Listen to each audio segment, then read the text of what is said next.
In this week's edition of WTHS News, we hear from an aspiring baker and take a look at a new sport here at Tupelo.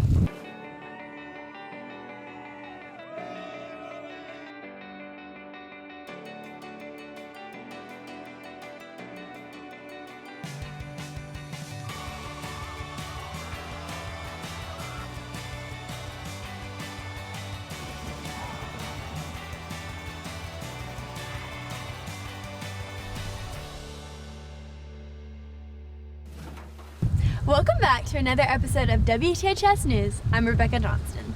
With Christmas approaching, students have the opportunity to make a difference in the community this holiday season. Since 1979, Salvation Army's Angel Tree program has helped provide gifts for more than 1 million kids in need each year.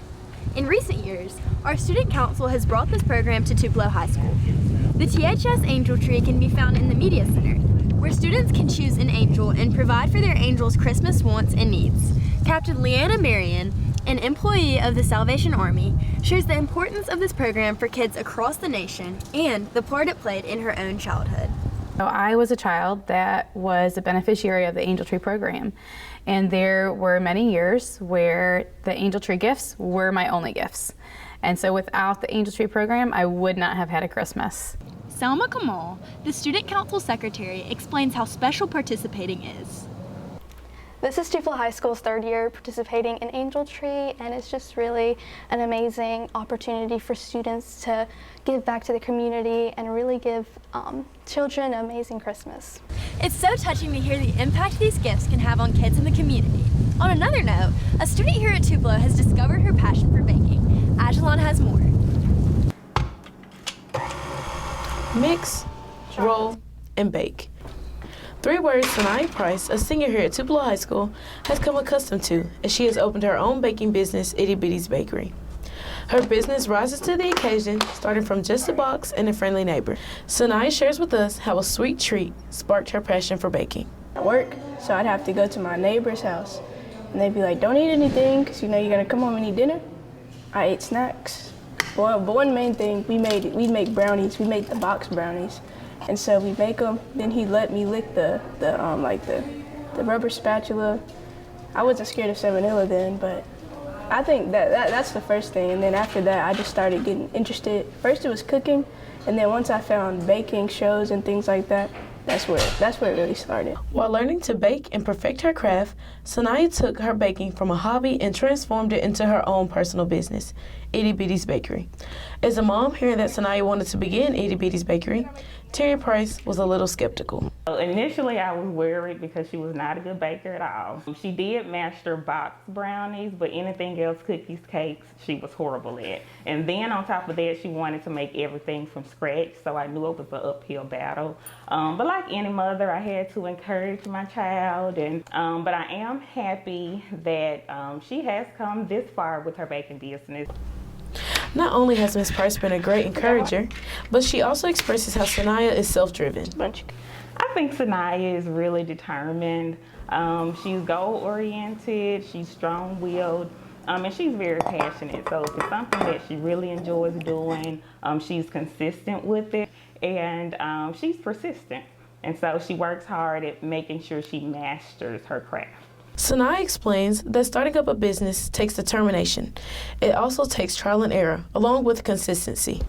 But that balance of ingredients does not come as easy for Sanaya, with her being part of many activities, including band, Fellowship of Christian Athletes, teaching children's church, and being a part of her church choir. But it's really just trial and error. Like, I'll get stressed out, I'll get burnt out from like school and band, really just everything combined. I won't even have energy to bake, but then there's other times when I don't have the energy, but when I do start baking, then I feel rejuvenated. So it's really just trial and error and working on myself.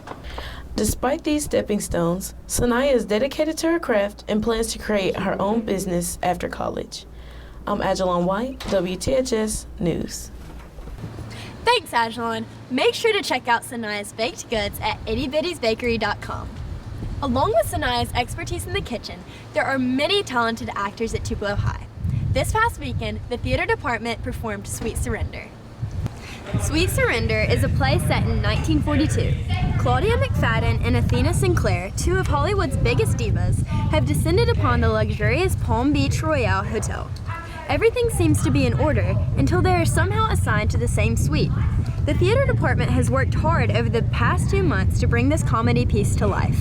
Sadie Etheridge and Rylie Easley share what they have learned by being a part of this cast and their highlighted moments from the production. I think the most challenging part for me was, being mean, because my diva, she's really aggressive, really like yelling at people and whatnot, and I don't do that. So that was kind of interesting having to do that.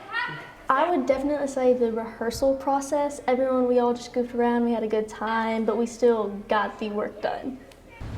It's so inspiring to see students excelling at what they're doing. Speaking of excelling, our football team is dominating at 11-0. Rylie has more in this week's sports. Hey everyone, I'm Rylie Robinson, and welcome back to this week's sports.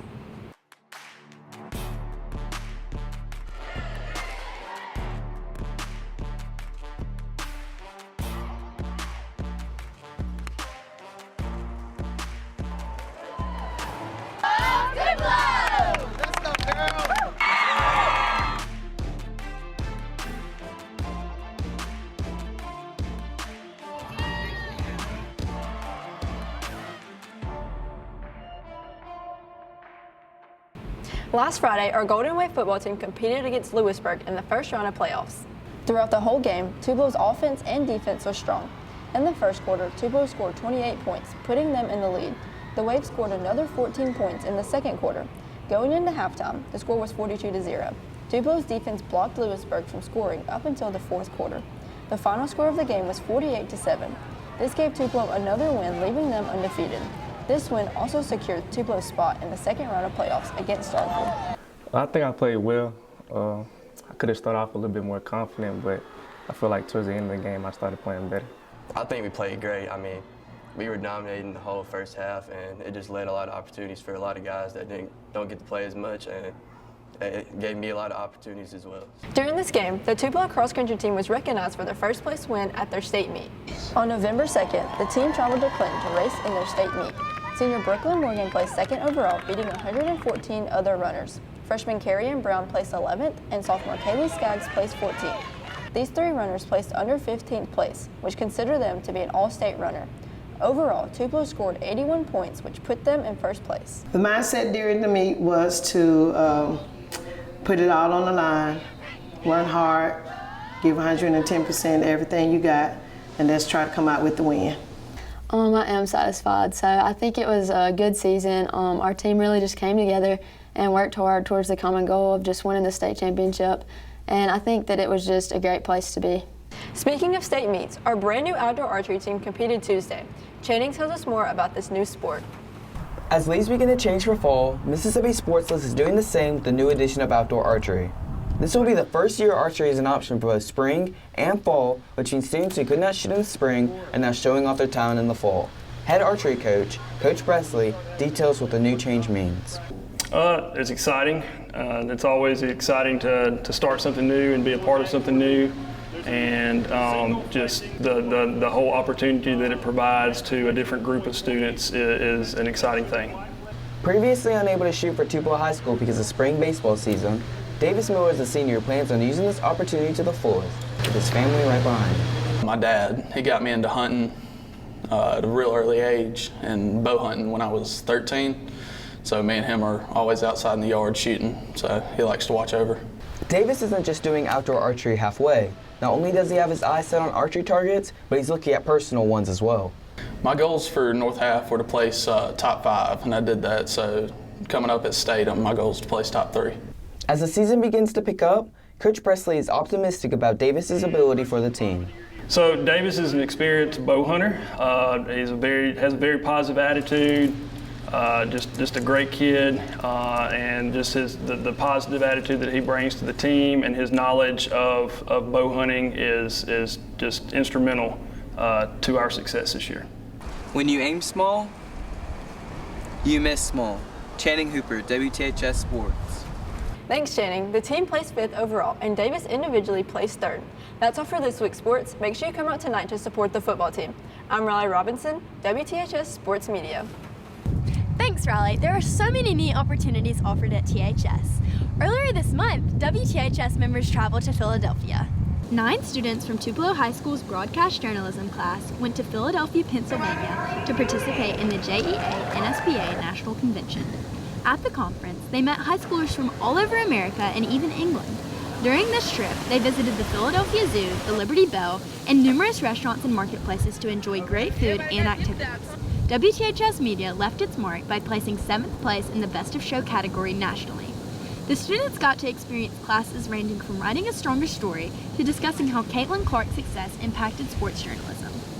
Congratulations to Thomas Roper for receiving an honorable mention in broadcast anchoring, Abby Sanders for excellent in broadcast news writing, and Awa Camara for excellent in broadcast news story. We'd also like to congratulate Julia Jane Averett and Samuel Laney for receiving an honorable mention in Feature Story of the Year.